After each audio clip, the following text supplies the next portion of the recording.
American gem cutter living and working in France. He has studied gem cutting traditions all over the world, as well as attending gemology programs at GIA and AIGS. Justin has taught gemology and gem cutting courses and is the founder of the Gem Cutting School Faceting Apprentice Institute. He has published several books and is in the process of opening a museum dedicated to the evolution of gem cutting technology. Please give a warm welcome to Justin Prim. Thank you. Hello, my name is Justin and I am a gem cutter. I am essentially today's generation of Cindy's Neanderthal caveman gem cutter. I'm wearing blue to keep all of the negative energy away, and I find myself adorned with symbols to keep myself balanced. But today I want to talk to you guys about emeralds. So I've been traveling around the world and meeting gem cutters, trying to understand the story of gem cutting, and usually when I'm here in Tucson, I'm talking about something technically gem cutting related. But this year, I wanted to change it up a little bit and talk a little bit about one of my favorite stones, which is emeralds. So the journey that I want to take you guys on today, this is called Emeralds Through Time. So I want to talk just a little bit about what is emeralds, some of the history and gemology and all that kind of stuff. We're going to talk about the journey of emeralds and how they go from the mine to the cutting to the market and look at a little bit of that journey. I want to talk a little bit about the history of the use of emeralds and why and how we've been loving them for so long as a culture. And as a gem cutter, I couldn't resist but talking about how we cut gems and how we have cut emeralds from the past to today. So we'll talk a little bit about that story. And then I'll close out today with just a couple of short introductions to some of the gem cutters, emerald cutters specifically, that I've met through my travels. So let us go on a journey into the past. So as the human species, we have been obsessed, I would say, with emeralds for a very long time. Going back to the ancient Egyptians, the ancient Romans, and on to our own medieval and Renaissance ancestors, we've been obsessed with adorning ourselves with this color, whether it be for its symbolism or its beauty or its locality or whatever. Something has drawn us to this incredible green stone. I myself didn't used to like emeralds. It was not one of my favorite stones, but I had a little bit of an awakening experience as a cutter while cutting an emerald that I will talk to you about a little bit later. But I love emeralds. Today, emeralds are one of my favorite stones to cut. It's pretty much the stone that I usually cut now. And I want to share a little bit of my passion about emeralds with you guys. So if we don't know about emeralds, it's from the family that has so many other colors, the beryl family. So the blues, the yellows, the pinks, the whites, the reds, these are all amazing stones, but the green one is the one that's been really captivating our imagination color-wise for all these millennia. We can pretty much look in any era of human history and see the culture at that time and what they thought about emeralds. The Greeks connected emerald to Hermes as the stone of truth. The Romans connected emeralds to Venus and with the goddess of love and the growth of on spring. The medieval Europeans had their own set of superstitions and beliefs about what emeralds could do, like keeping serpents away, curing the sick. And one of our medieval writers, Albertus Magnus, wrote that emeralds can improve memory, calm restless spirits, and shatter if exposed to unbridled passions. So hopefully your emeralds are not shattering, they're staying calm. Why do we love emeralds so much? What is it about this stone? Obviously we've got rubies and we've got sapphires, and more recently we have diamonds, but there's something about the emerald that has just really fascinated us. Obviously one of the major things is the color. We don't see that many green stones in nature. When we think about historically, there really wasn't a lot of green. So when we have the availability of emeralds, it becomes something very exciting because we just don't get to see it very much. One of the most I would say, important aspects of the color of emeralds has to do with its nature of pleochroism. So pleochroism means there's two colors inside the stone, right? One color is going this way, usually a more blue color. One color is going this way, usually more on the yellowish green. And when these two colors come together, it creates this unique shade of emerald that we see. And as we're going to see, all different localities of emeralds have slightly different colors, slightly different properties. So for me as a cutter, I discovered the importance of this, dual color combination of emeralds as I was cutting it one day. A few years ago, I had to cut a stone for a customer, and I'm like, looking all around the stone to try to understand what am I going to do with it, and how am I going to blend these colors together to get the good thing out. And what I realized from looking at that stone was emeralds don't have a single color, like all pleochroic stones, right? But I have this theory that I've come up with since I had that emerald in my hand that day. The reason why, we have this thing called the big three, right? The top three, like the ruby, sapphires, emeralds, as far as the Western jewelry world goes. These are our favorite colored stones historically. Why are these three stones so special whenever we have so many other colors, so many other types of stones? I propose that it's because of the pleochroism. If you look at a beautiful pink spinel, it's not pleochroic. There's one color inside. You look at it and you say, it's that color. I love that color. Or maybe I don't love that color. But that's the color. That's what it is. Case closed. When you look at an emerald, though, and even in this picture you can see, there's a swirling of colors. As the pleochroism works through the stone, we see more blue or green, more yellow green, and then once the stone's been cut, we can see that the scintillation creates darker, lighter greens. All these different colors are all mixed together, so when you look at a pleochroic stone, you can't say it's that color, because it's not. It's many colors all mixed together, and I think that the reason why we're so obsessed with these pleochroic stones is the mystery that's inherently there, because we cannot say it is that one color. So that's what drew me to the emerald, and that's what drew me to start thinking about this. The green color that the emerald is, our eyesight is very, very sensitive to that frequency of color. We can see more types of green than other types of colors, which means we can differentiate different kinds of green, and hopefully that means we can find the shade of green for our emerald that we love. So let's talk about how emeralds come to the market. Pretty much every stone is going to go on this journey. Obviously, it has to get mined. It has to come out of the ground, and usually for emeralds, they're going to go through a set of treatments. This can be before the cutting. This can also be after the cutting, depending on the emerald. But most of the world's emeralds are going to get some kind of treatment for clarity enhancement. And then, of course, they have to get cut. Without the cutting, we don't have the sparkle, we don't have the brilliance. We just have this beautiful green rock. So it's the cutting that turns the rock into the gem. So before usually we will start to do the cutting, there's going to be some thought about oiling, a plan.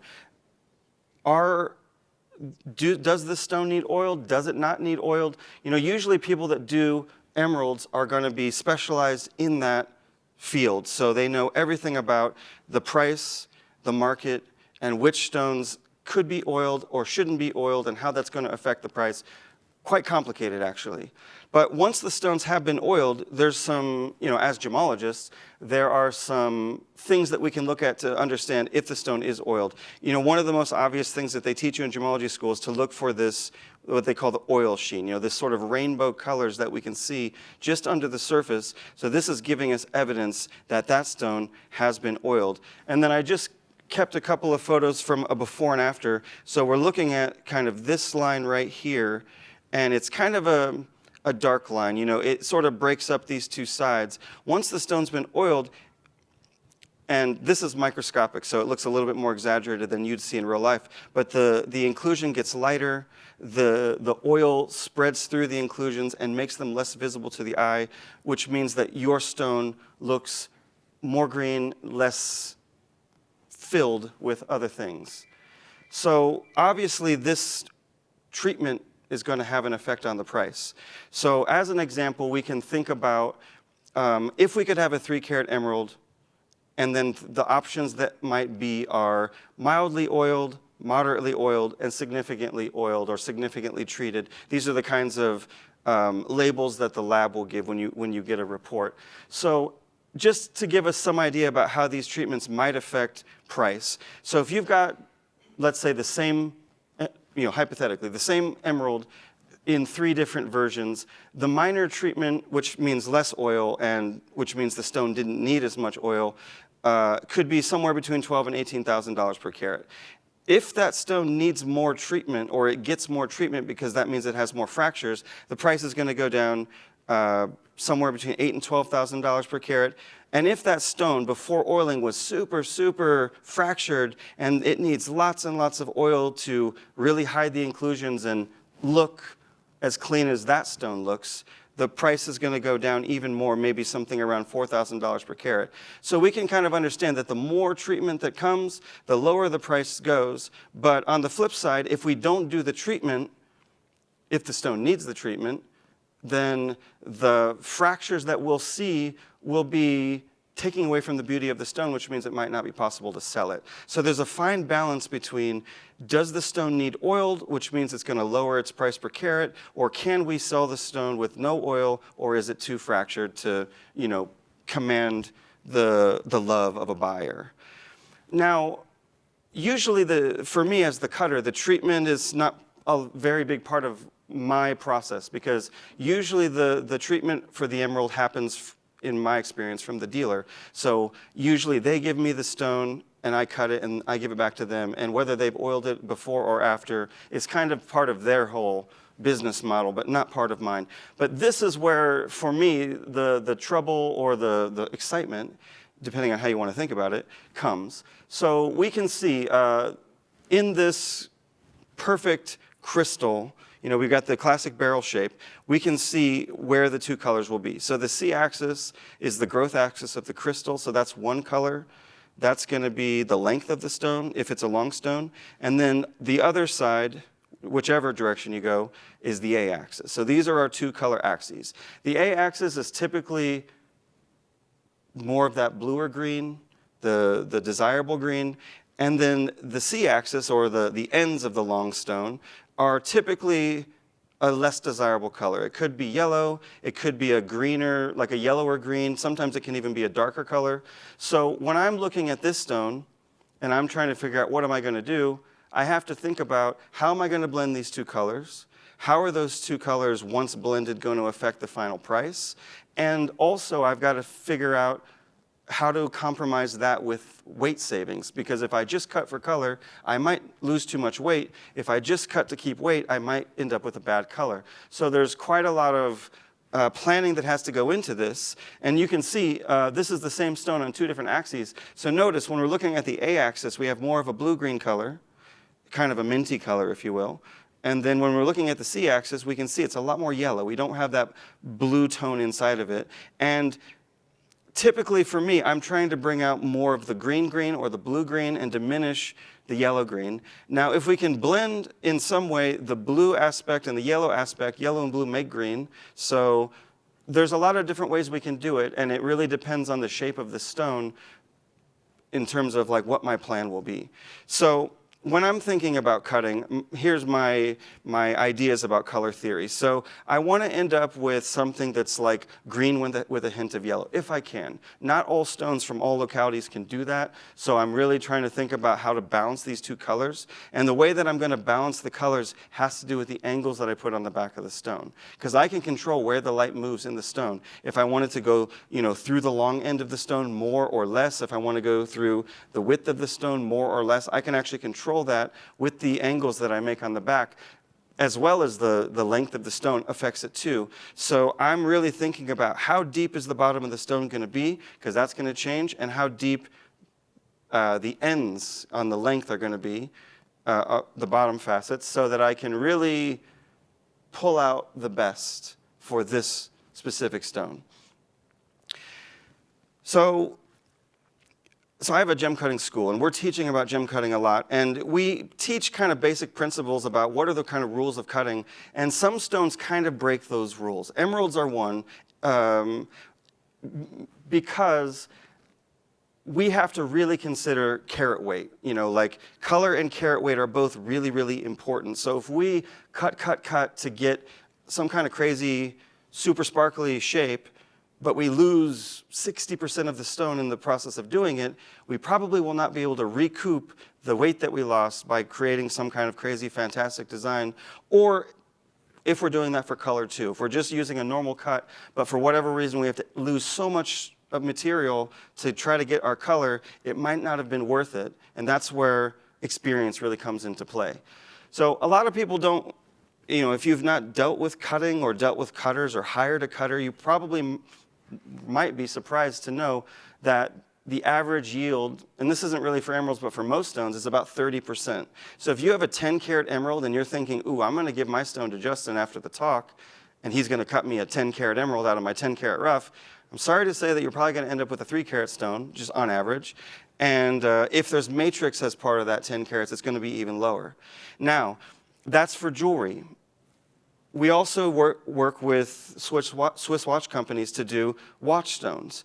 The Swiss watch companies have a much, much higher standard than the jewelry industry. The jewelry industry accepts oiling and accepts the included nature of emeralds. We even have a nice, beautiful name for it, the jardin, the garden in French, to talk about the beautiful aspect of the inclusions. But for the Swiss watch, they want clean stones, microscopically clean stones. So if we use typical jewelry grade stones for the watch and we don't cut out any of the inclusions, we send it to Rolex and they send it back to us because they don't want that, which means we have to lose a lot more weight to get out all those inclusions in order to make a stone that is acceptable to the watch industry. So we might only retain 8 to 15% of the original stone to get a clean crystal, which is terrible.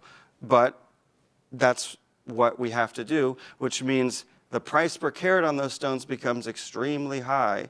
If you've seen any of those Jacob & Co. watches where it's just row after row after row of emeralds, those are like $500,000 plus watches. That's, for other reasons too, but that's what happens when we have to try to make something included, not included. We lose most of the stone, which means what we have left has to pay for all of the rest. And then if we have to do a cabochon, it's going to be something kind of in between, maybe 18 to 25%, really depending on the shape that we make the cabochon, if it's tall, if it's shallow, if it's a sugar loaf or something like that. So if you haven't seen cutting, this is kind of the journey that it goes through. So I've got my rough emerald crystal. I have to look at it. I have to know everything about it. It's got some cracks in it. The shape looks like this. Maybe there's some color zoning depending on the locality.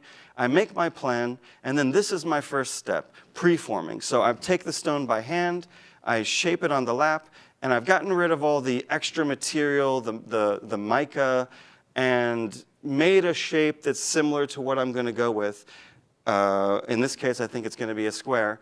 And then I put the stone into my faceting handpiece, so I'm actually able to use this tool to cut these facets. And you can see now I'm starting to build symmetry. I've got a table, I've got a square emerald cut outline, and I'm starting to put the faces in. Once all the facets are cut on one side, I switch to another lap.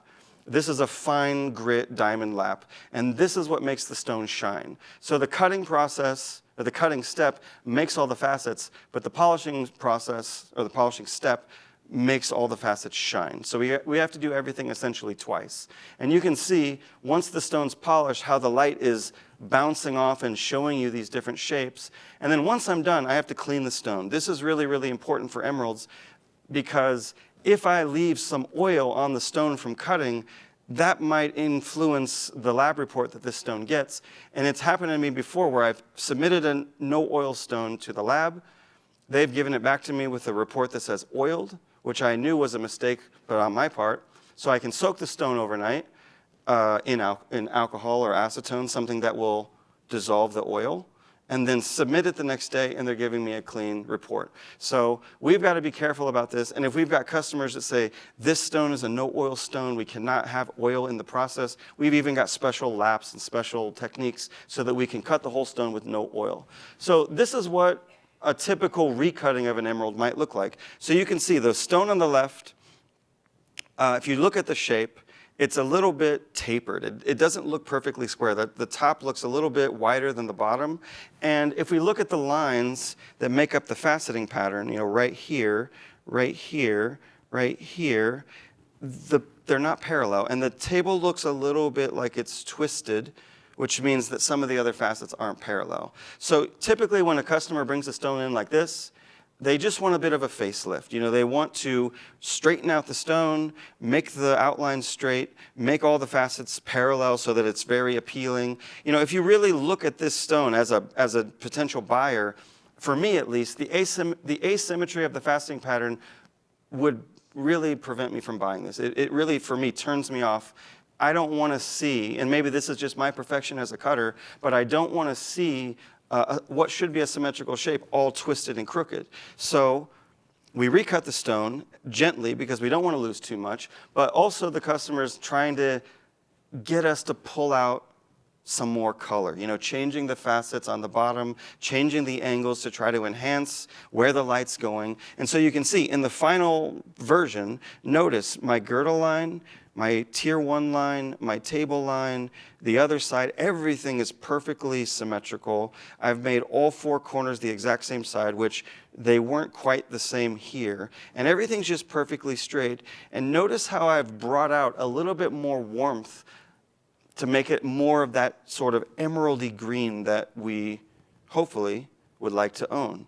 But you see the cost for doing this. I lost about 25% of the stone in order to do that. You know, when you have to change the shape of the stone, it means you're going to lose a lot. So we try to do the best that we can. Now, let's talk a little bit about the uses of emeralds. So typically today when we think about emeralds, we're thinking about a couple of localities, probably. If I pulled the room without showing you this picture, probably we'd get like 3 or 4 different names that we hear all the time. But as I was doing research for this talk, I discovered that emeralds come from almost every part of the world. Some of these localities are ancient. Some of them are no longer existing today, but recently have. And some of them are the ones that we really, you know, think about today as our main sources for emeralds.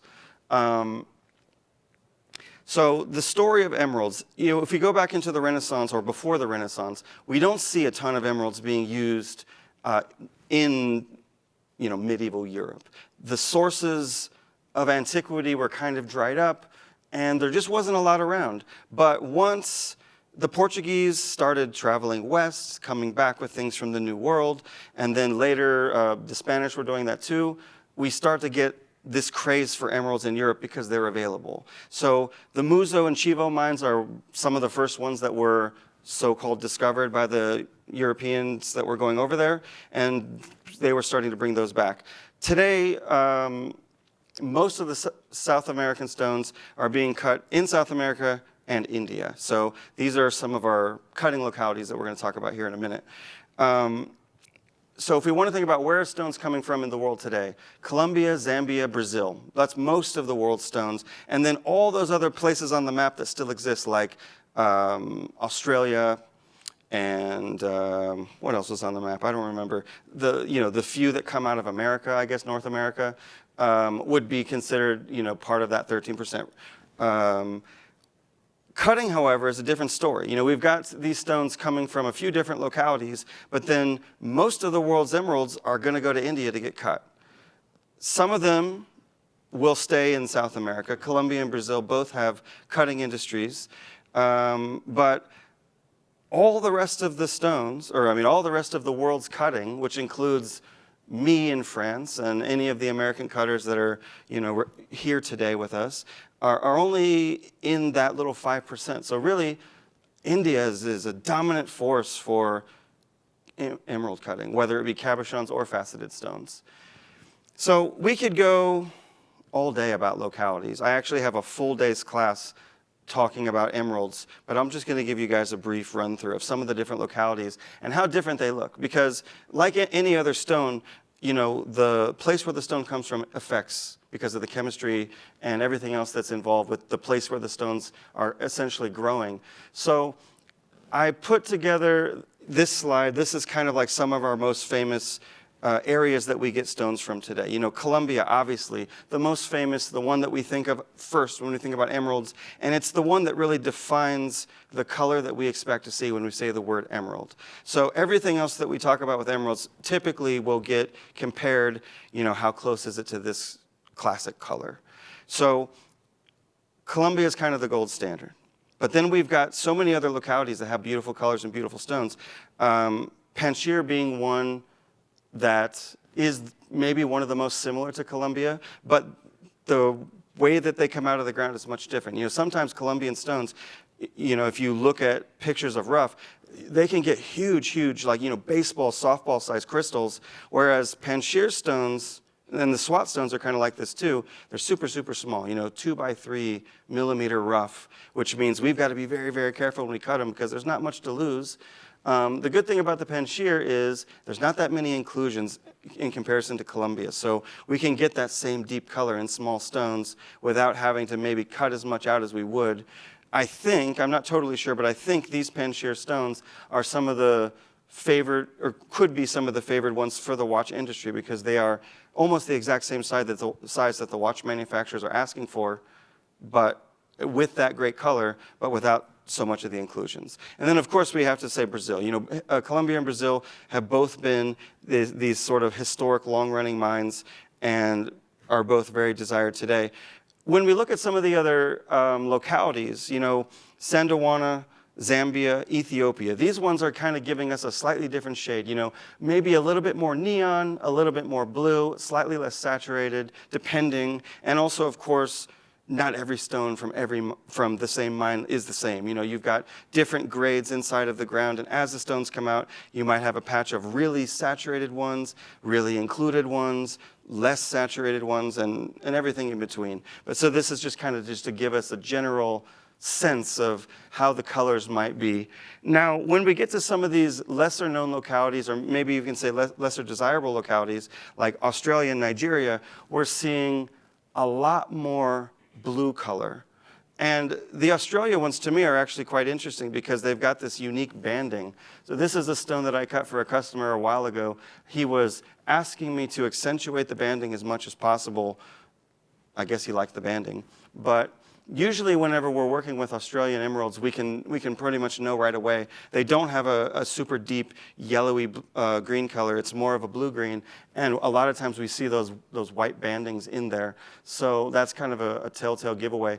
I think because of the color, these localities tend to have slightly less price per carat than the more, greener greens or yellower greens.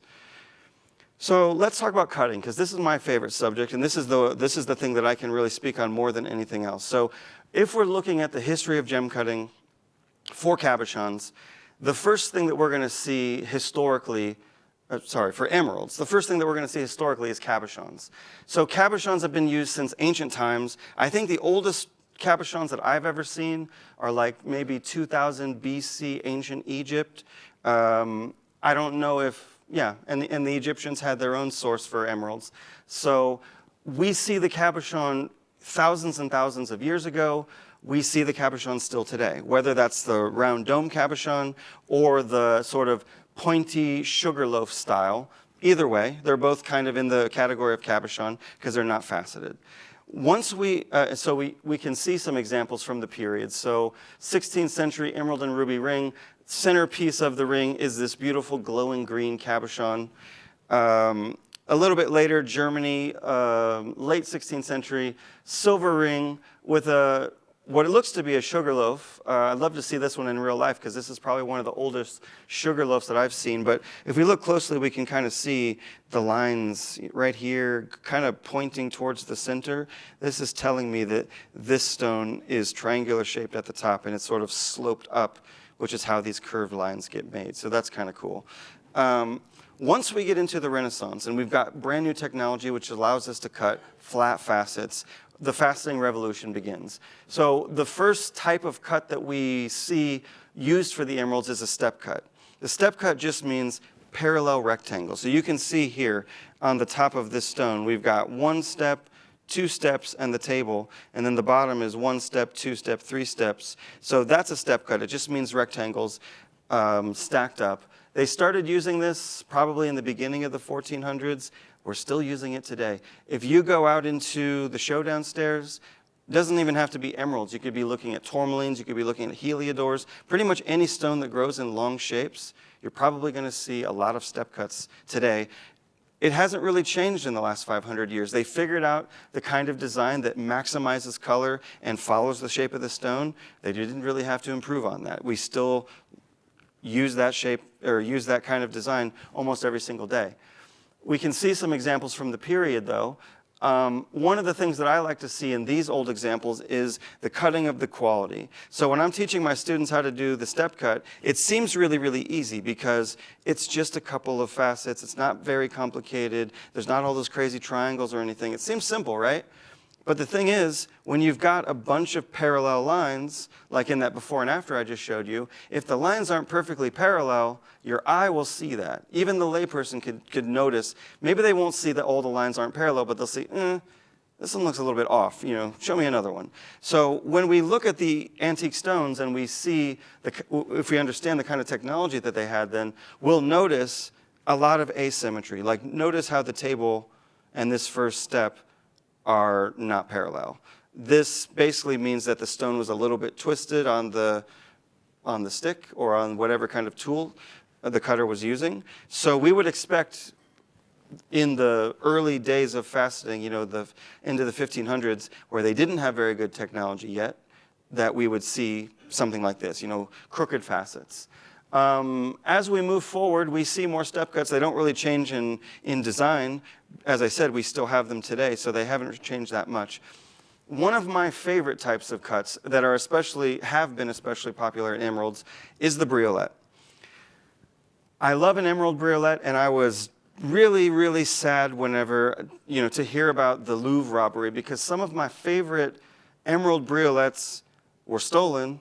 And I had just seen them a couple months ago, and I was really inspired when I saw them because I was like, wow, these huge, beautiful briolettes. So the briolette is basically a kind of a multifaceted design. It usually looks long and pointy with a round end, and notice how there's all these interlocking lozenge shapes. So that's basically what makes a briolette. We start seeing briolettes being used in the middle of the 1600s. The famous French gem merchant Tavernier brings the design from India to Europe via France, and it starts getting popular everywhere. And we've seen, various waves of the briolette become popular, like Victorian times, Edwardian times, Art Deco times. And yeah, this is the ones that were in the Louvre that were stolen. So I took these photos just 2 months before the robbery, and I'm so sad to say that I'm never going to get to see them again. I really want to find some emeralds that I can cut into some briolettes. I've never done an emerald briolette, but I really want to. Hard to find the long ones. A lot of times if I want to cut a special antique shape, I might find an already cut stone and then recut it, but you can't take an emerald cut, for example, because they're not the right shape for a briolette. So you really need rough to cut a briolette, and getting big, long emerald rough is not very easy for me. So that's a project for another day. Yeah, this is also from that same. This is the video I took a couple months before the Louvre robbery. But look how cool the emeralds look in the earrings. Like, look at how complicated that pattern is, how it all fits together. This is 200 years ago, so still the technology compared to what we have today is quite crude, quite simple, but look how well executed it is. I mean, all these perfectly shaped lozenges, the meet points are perfect. It's just everything's in proportion. The shape is very desirable. Man, they did a good job. I wish we could go see that again. So then the final design that we get to, and this is the one that's really most popular today for almost all colored stones, is the mixed cut. So the mixed cut means the history or the story of the gem cutter is step cuts, step cuts, step cuts for hundreds of years. Meanwhile, on the diamond side, they're experimenting with triangular facets. So when we get into the 1700s, in the world of diamonds, the brilliant cut has just been invented in a sort of cruder form than it is today. So the colored stone cutters see what the diamond cutters are doing, and they're like, that's interesting. Let's pull that over to our side for the crowns. So in the diamond world, the brilliant cut is the full stone.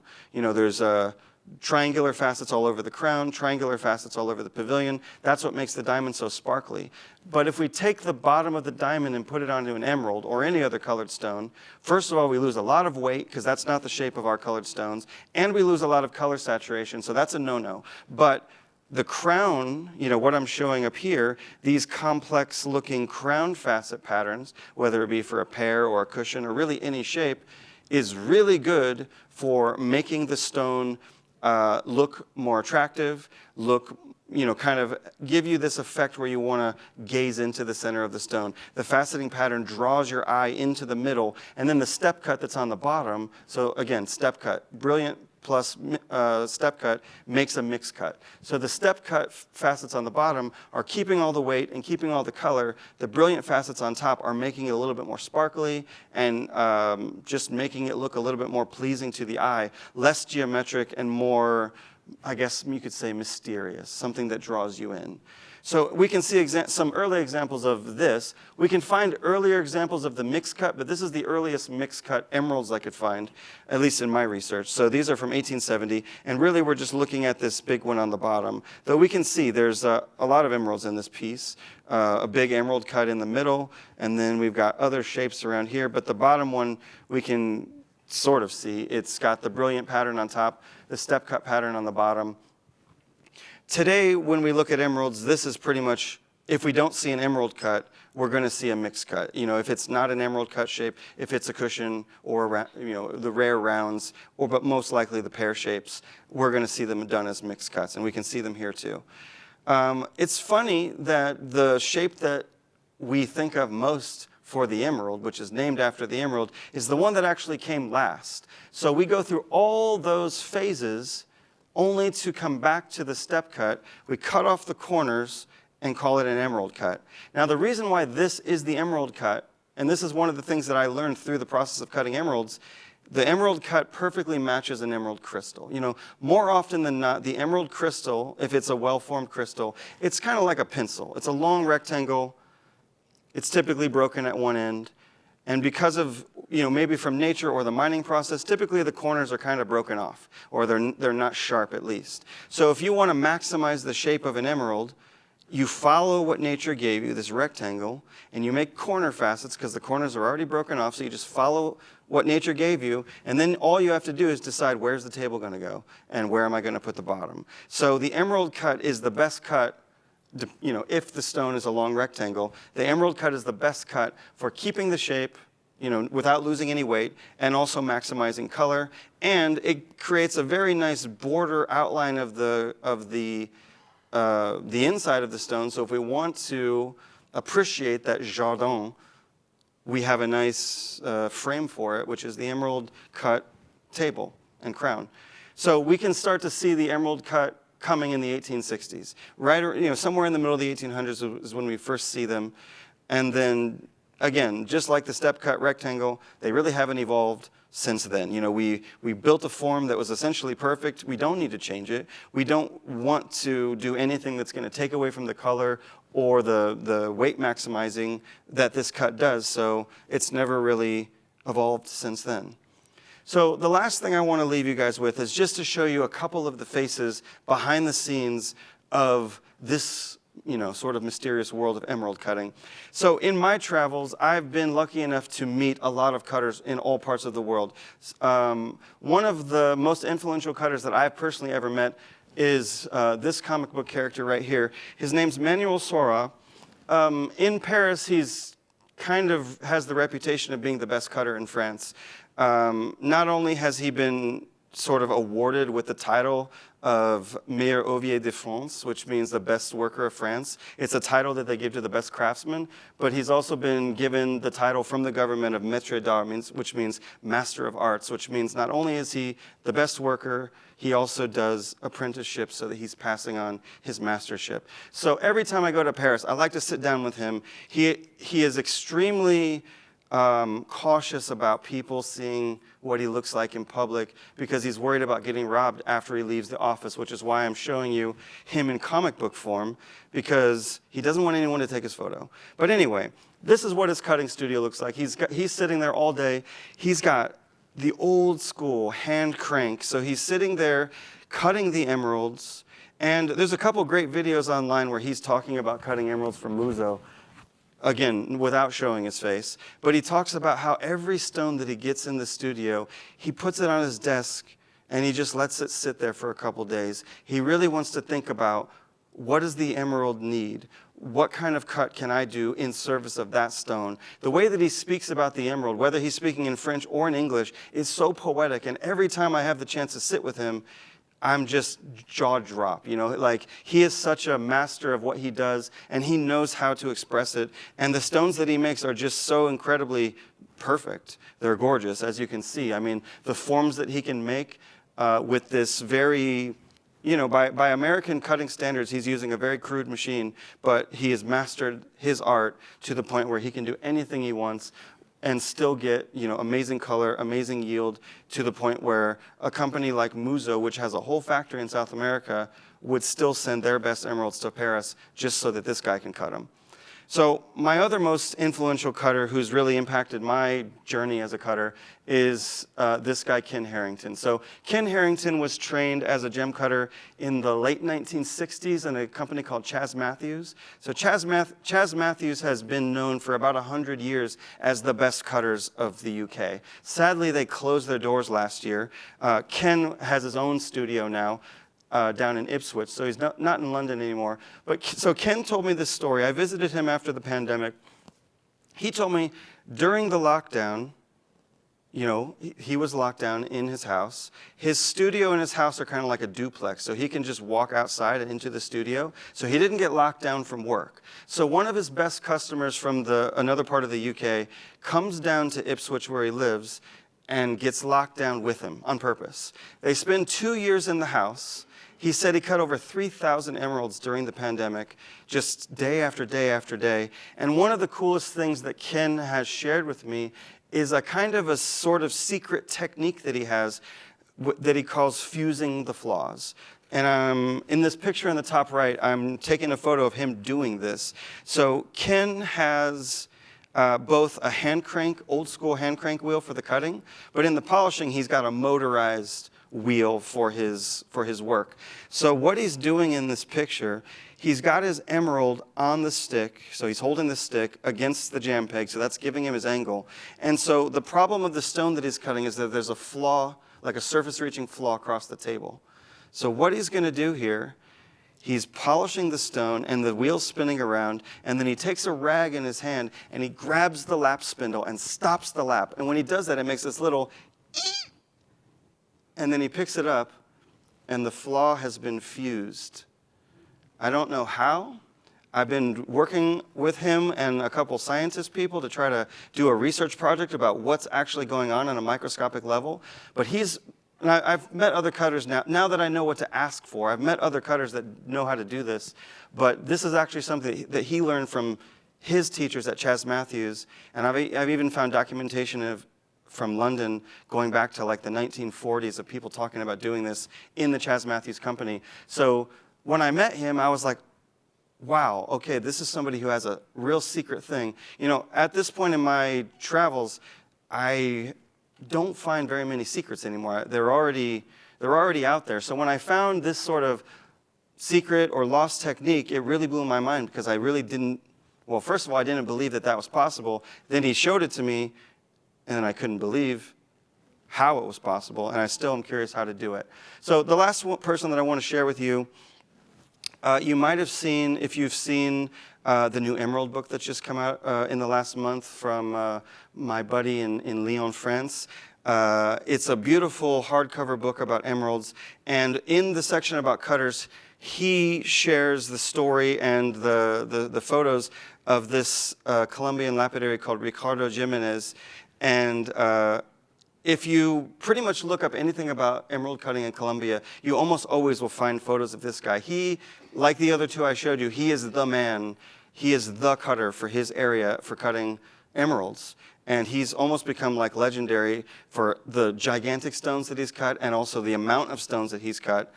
And to close it off, I just want to say the one interesting thing that ties all those cutters together, all three of those master cutters, is the fact that they're using this kind of, what we would in America consider an old-fashioned or a crude technology called the jam peg. So the jam peg means, like the one we see here on the left, this is Ken's jam peg. It's a stick with a stone on the end, and you stick it in that hole, and that gives you your angle. Now, I don't know if you guys have ever seen gem cutting here in America, where we've got like all kinds of gears and knobs and little digital angle things, and it's very, technical and mechanical. These guys are cutting truly with perfection of the hand-eye coordination. They spend 7+ years doing an apprenticeship to learn how to have the dexterity to do this, and then they spend their whole life learning, mastering their craft, and also mastering the material. But I just find it really interesting that these three masters that I've been able to sort of come in contact with all use this style of cutting, as opposed to, you know, the kind that we use here or the kind that we see in Sri Lanka or any of the other types of cutting technology. You know, this is truly, we can say, the machine of the emerald cutter. And with that, I would just like to say thank you for having me. Thanks for being such a nice audience. Do we have time for questions? Questions for Justin? Oh, come on, there has to be some. Yes, right down here in front. Do the cutters make their own jam pegs, their own angles? Or is there a company that makes those? That is a great question. In our post-pandemic world, it's becoming very, very hard to get those tools. All the cutters that I know in Paris are struggling right now because they're having a hard time getting apprentices because no one's making those machines anymore. Ken in the UK makes his own. Like they have a kind of a side studio where when they need new benches, they can make them, but it takes a few months, you know, and they've got to get all the parts together and have a woodworker do this and have the metal people, you know, pour the laps. So yeah, it's becoming more difficult.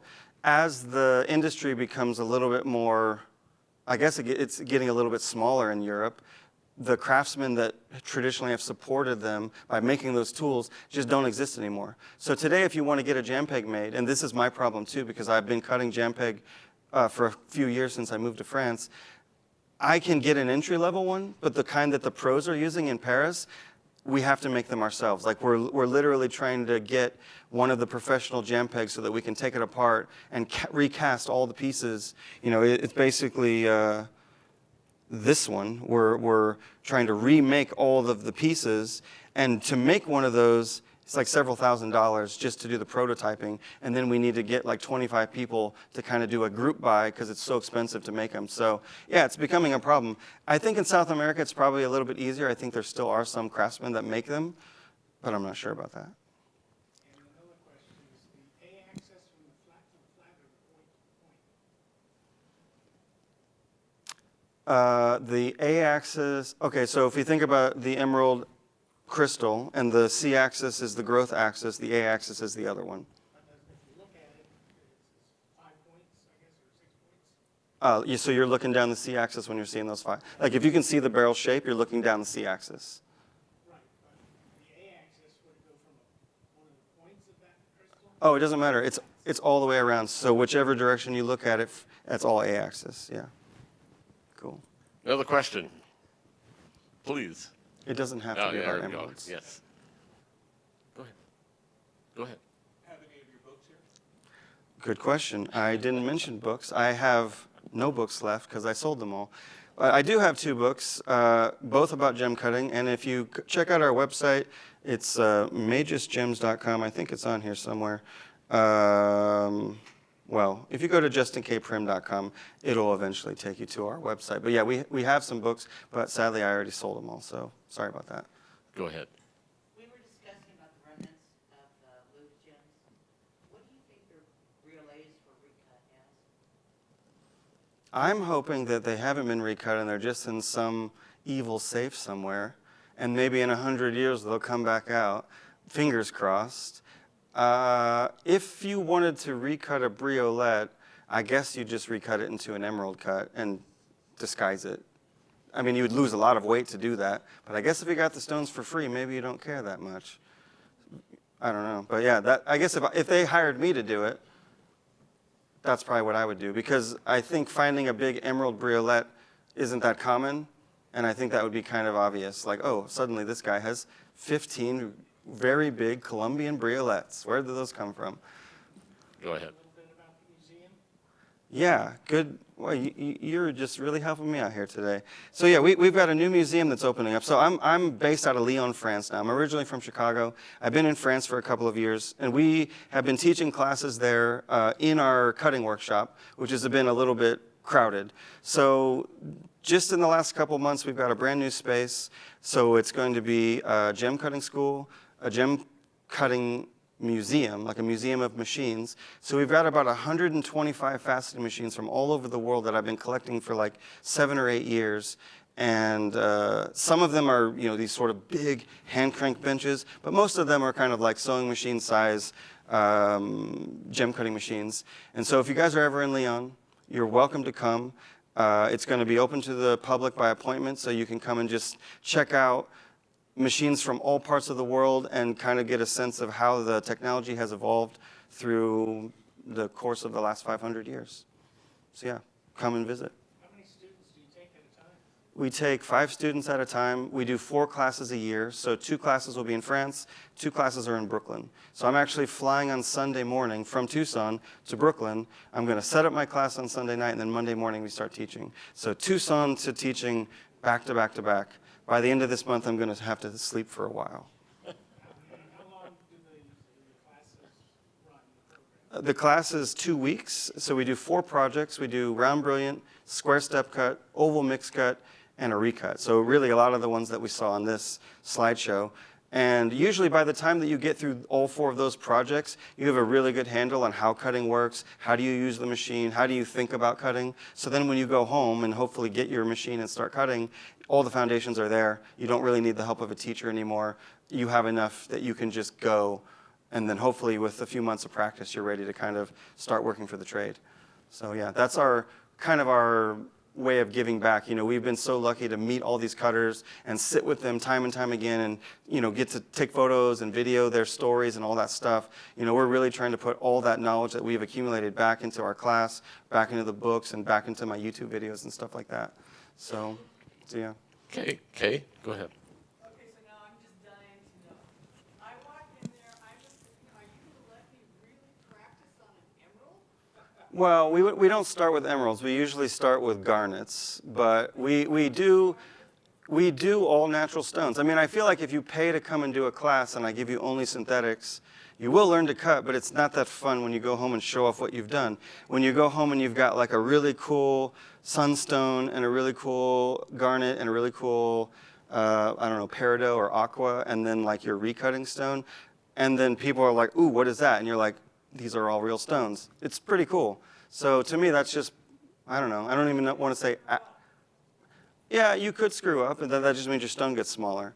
So, usually whenever we finish the project, everybody brings their stones together and we see how we did. So we can compare not only just how attractive they are, but I make everybody figure out what their yield percentage is, and then we see who did the best.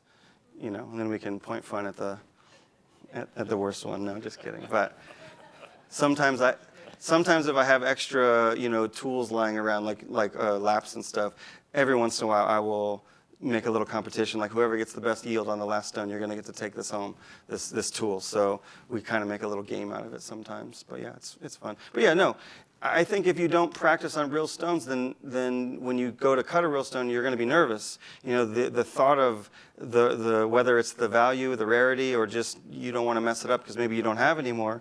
We just like the emeralds, if we only practice on synthetics, we cannot take a real emerald from a customer. We don't know anything about it. There's almost nothing the same. I mean, gemologically speaking, the emerald and the synthetic emerald are the same, but from the cutter's point of view, it's not the same at all. The shape's totally different. The shape of the hydrothermal emerald doesn't look anything like a natural emerald. So if I only ever cut synthetic emeralds, I wouldn't know anything about maximizing yield for that shape, or also the color, the pleochroism of synthetics isn't the same inside of the rough.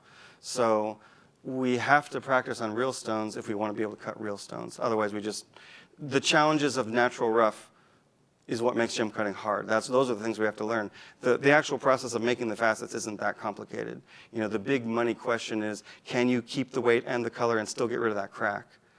And you won't learn that in synthetics. So yeah, we use the real stones, but not super expensive ones, not AGTA stones. Yeah. Yeah, go ahead. Oh, sorry. A couple of weeks in Lyon, are those classes taught in English? Yeah, all of our classes are in English. My French is not good enough to teach in French. So yeah, good question. All the way to the end, yeah. I have a question about the technique where the fracture is fused. So if you're looking at that through the microscope, does it look like a healed fracture? What does that look like? So what it looks like, if you can imagine letting the light rake across the table, right? So you've got the kind of the white reflection. If you've got a surface reaching inclusion in that white reflection, you'll see it as a little line, right? Like the place where the fracture hits the surface. Once he's gone through and fused that flaw, you can, if you look inside the stone, you can still see where the flaw is, but where it hits the table, it no longer has that little open line. It's just a smooth face. So far, we've started to do a project about this, but then it got complicated with the researcher that was helping us do the lab stuff. But what we think so far is probably, maybe, it's caused by plastic deformation. So something between the heat that's generated from the spinning wheel at that exact little tiny spot where the stone's touching it, and the pressure that he's using, and then that strong force of stopping it, is causing a very thin layer of something. That's the big question. Is that thin layer beryl? Is it glass being formed from the lead in his lap and the water or the air, or something else? Or maybe it's from the tin. Something, yeah. That's the big question that I want to answer, because until I can answer that, it doesn't sound very believable. It sounds impossible, but I've seen him do it so many times. And that guy that was staying with Ken for the whole pandemic, the reason why he did that is because he has had so much success giving Ken those flawed stones and having him give them back without the surface reaching inclusions being so noticeable in the light, that he was willing to spend 2 years living in the guest room. And then after the pandemic ended, he went all over Europe and just sold them. So it must be working, because that's a lot of commitment from a gem dealer to go stay at an old cutter's house. So, but yeah. Yeah, something, yeah. Any more questions?